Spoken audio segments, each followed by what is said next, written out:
Celebrity, to me, has always meant being an icon. And Dean Martin, I think, really understood iconization, if you will, in that he knew how to wear clothes, he knew they made a big statement, he knew you make very fast impressions, and yet he still had enormous personality within creating a classic figure.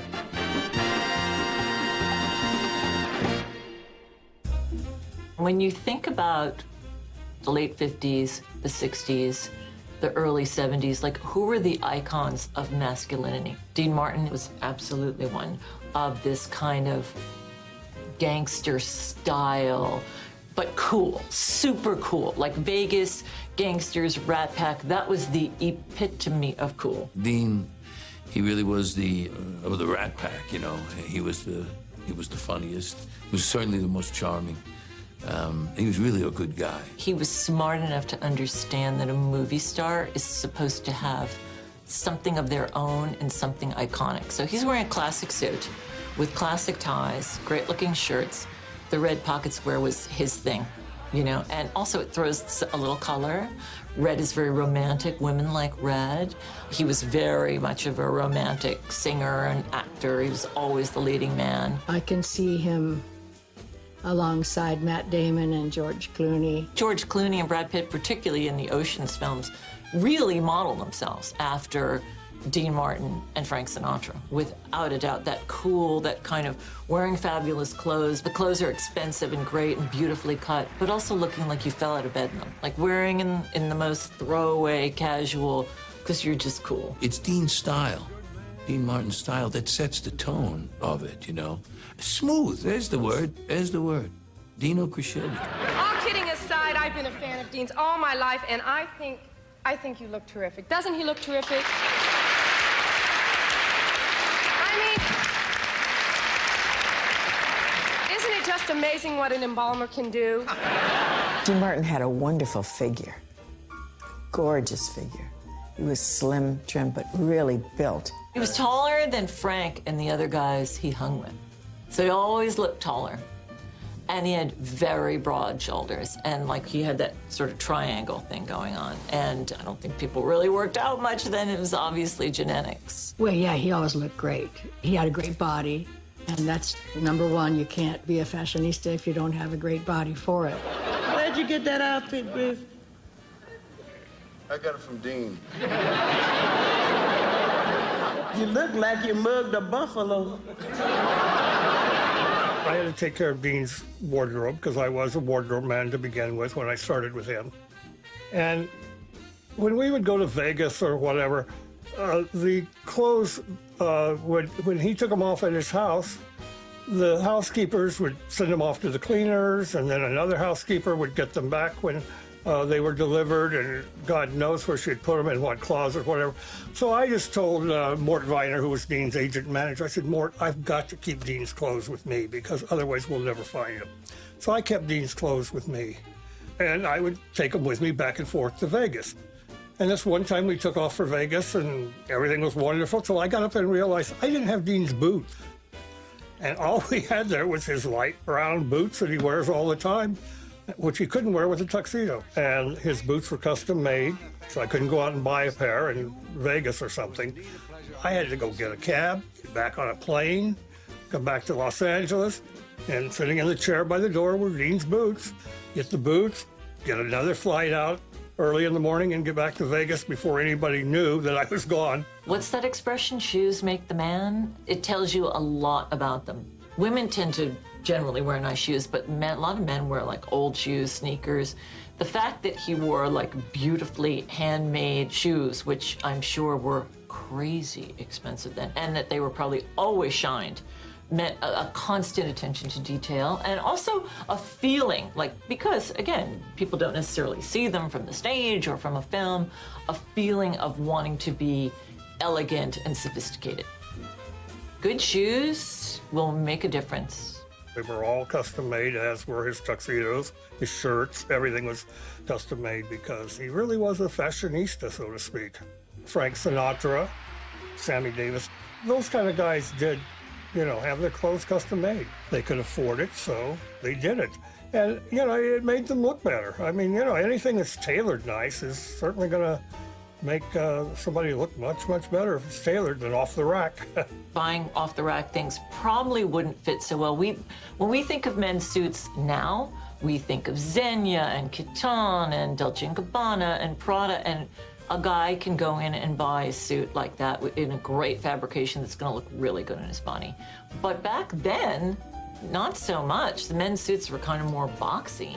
So he wanted things that really accentuated, like, great physique. He was a guy who loved to have the right clothes.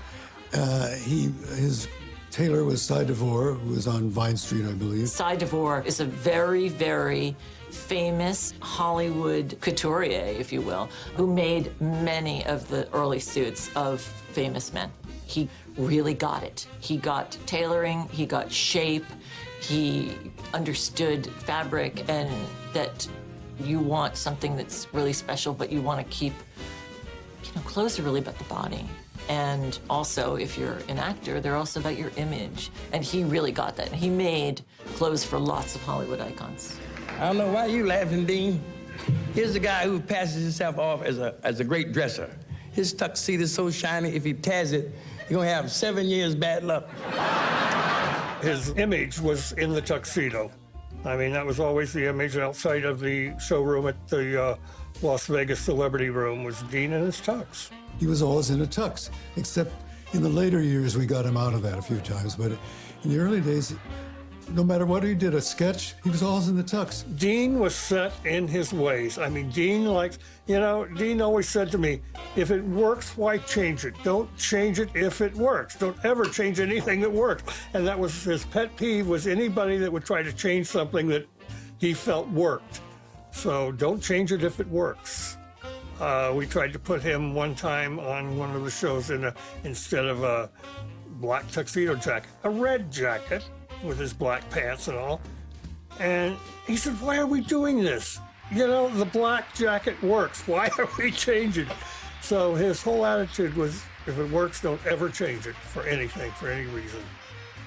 He understood enduring style. And, when you look at pictures of him, he looks like he could be right now. It never looks old or dated. I mean, the cuts of suits have changed to a certain degree, but he really could be dressed for right now. Dean, you're a phenomenon. You look like Cary Grant and you smell like Ed McMahon. It's interesting seeing what he wore when he wasn't wearing a suit, which was like a bright colored sweater vest with a shirt and a tie. He would come to rehearsal in silk Aberdeen slacks, and he'd always be tan. I don't remember a thing about working with Dean. I just kept staring at that tan, that perpetual tan of his. It's interesting, who has a tan and who doesn't. That's always fun to watch. But in that period of time, 60s and 70s, there were not a lot of tans because the only way to get a tan was to sit in the sun and to have the money to go from anywhere to somewhere warm and also have leisure time to sit outside. So now, of course, anybody can spray on a tan or go in a tanning bed or have bronzer on, but, Dean Martin had the money and the time to be able to get a real tan. Dean, there's one thing that I must say about you. He's always impeccably dressed. And I like that red handkerchief in your tux there. It's cute. It was white before I wiped his eyes. He was very manly, but he was also very elegant and casual. But I think he was more masculine than kind of maybe any of these other guys because he had danger going on. When you think about it, like, what was cool to begin with? What did cool really mean? It meant rebellion.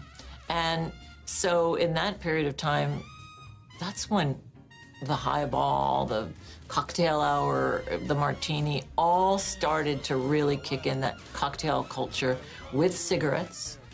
And it just meant I'm reckless, I'm fearless, I know how to have fun, and I can be a bad boy. And women, to their, detriment, flock to that. I think I have a terrible crush on him.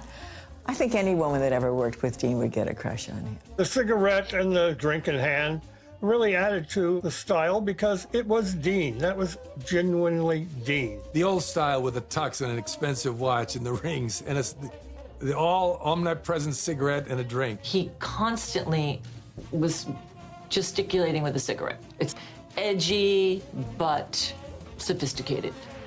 And your roastmaster, Dean Martin. Nobody in the 70s realized that cigarettes were bad for your health. That's why they were ubiquitous. Hollywood embraced cigarettes. They were in every movie. Women smoking all the time, lipstick on the ends of cigarettes, smoking highballs, suits, and men were men. You know, they were wearing suits, they wore ties, and they looked masculine and professional. I think there was a lot of mystique about Dean because he wasn't somebody that went out and socialized and was in the Hollywood scene, so to speak. I think there was a mystique about Dean. And people enjoyed being around him when they would be able to get in a situation, whether it be taping a television show or just briefly backstage just to be in his presence. He was elegant, he was handsome, he was fun to be with, and he made everybody feel warm and cozy. You just didn't want to leave his side. You wanted to be like him or have a little bit of him rub off onto you. Dean, the rest of the soul, had a magnificent charm. He really did. And he made everything look like a party. He really was a one-of-a-kind guy. Not only did they want to be with him, but they wanted to be him. Impossible. Nobody could look like that. I think Dean was really a gentleman's gentleman. And I think he was somebody that a lot of men would want to emulate. I mean, he was suave and handsome, a man that women swooned over. Dean was somebody that, you know, a lot of men would like to emulate and, you know, wish they could sing like he could, too. Now, you know, the idea of what's masculine is jeans for sure, clothes that are, like, really tight, I think too tight, generally.